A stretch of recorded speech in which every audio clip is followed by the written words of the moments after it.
So if you're using AI to write your content for your website or your blogs on your website, stop what you're doing today. Do not do that, because you're basically plagiarizing on your website. So when you're running like SEO scans, it's going to look for duplicate content, and now it's also going to start looking for AI written content. So case in point, we have a company, one of our clients we use, or one of our clients that we have, they have an internal marketing person, and they're like, you know what? I've done marketing for so long, and this person, I think, had his own website building company. He's like, I'm going to rewrite a lot of the content. We're like, great, perfect. You know what you're doing.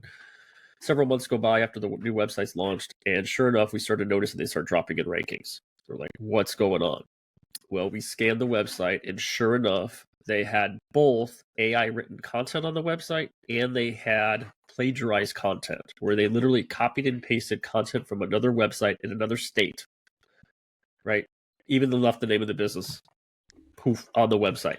Yeah. So you cannot use AI to write content for websites or for your blogs. You could use it for everything else. Use it for social media. Use it for writing your emails.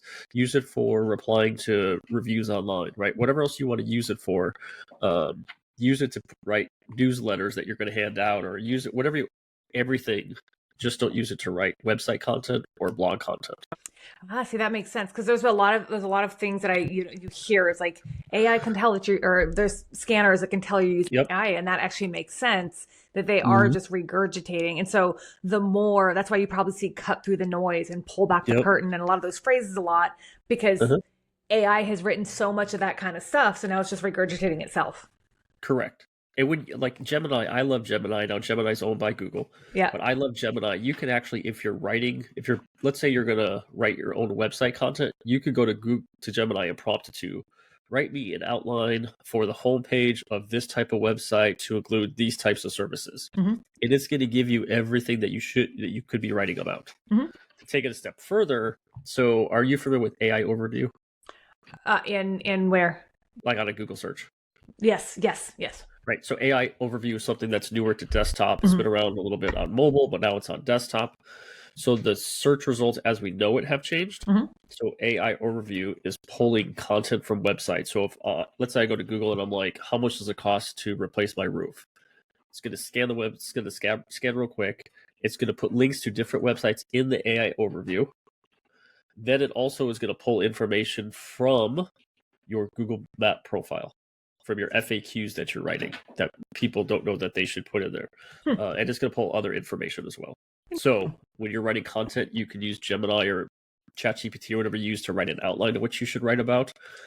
I'm going to give a secret here. You can actually, when you do a search, no matter what it is, you'll have paid ads, Google Maps, a couple organic, and then you also have people also ask, right? So those are questions that consumers are also asking. And if you click on the drop down, it's going to give you an answer, and it's going to pull that information from someone's website. So one way to help write content is to see what people are asking and then write content in the form of answering those questions onto your website. Oh, look at that. A good little secret. So, but here's the thing is, like, people should, if they don't want to do that on themselves, because that's a lot. As a person who loves to write, I am a writer. In fact, I am writing a book right now. Good job. And so I know that it's a lot, but for people who don't want to do that, that's where like having somebody who actually specializes in that makes a big difference. Yeah. Yep. 100%. Yeah. And even because AI doesn't have emotion in its writing. Right. So you have to have a human element to it. Well, AI also, like, the one thing I will say AI has helped me do is sound a little funnier in my writing. It's helped me come up with some like one-liners that actually sound a little funnier than they do in my head. So, because I try to make a joke on paper and it doesn't come out as funny as it did in my head. But AI figured that out, so I will say. You can even prompt it, like, if you want things to be funny, you could prompt it to be like, add humor to it. Yeah. Right. If you want it professional, say make it professional. Yeah. I also like that you said you like Gemini. I've been a huge Gemini fan since it was Bard. I was super into ChatGPT when it first started coming out, and then it just felt like everybody was using it, and so everything feels the same. And I do feel like if I were to choose between ChatGPT and Gemini, I feel like Gemini sounds a little bit more human than ChatGPT does. Yes. And even like we had a business reach out to us in the very beginning, like a couple of years ago, I think when ChatGPT was more coming out, and he wanted us to include, basically he was going to prompt ChatGPT to write code Okay. He wanted us to install that code on a website for a certain purpose. Well, you still need a human person to come back and verify that code works. So Fair. I think AI is great for a lot of things. I think you could do a lot of things with automations in your business with AI and stuff, but I think that you still need a human element. You can't just rely on AI to do everything for you. Right. Well, and then I think that kind of comes down to where, like, in today's day and age, like, the best thing about having like the human element behind it is like, the other day I went and I searched which podcast should I listen to if I want to do this into ChatGPT or Gemini, whichever one, and it pulled up all the podcasts in the summary, right? So, and I think that you don't just, that doesn't just happen by accident, because GPT and Gemini are both large language models, and they are going to search the internet. And so it's kind of like doing a Google search. It's what people do now. Instead of going to Google, they just ask ChatGPT.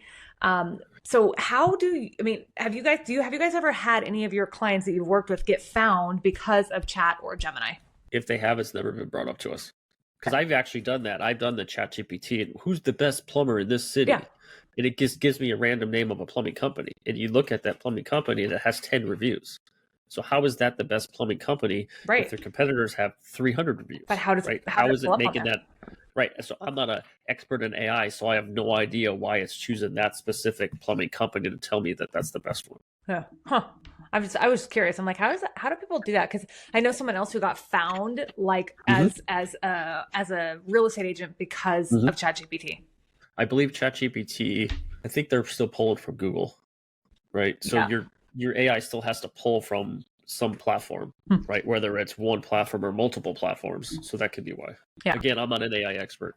Yeah. To your audience. I mean, you know enough about it to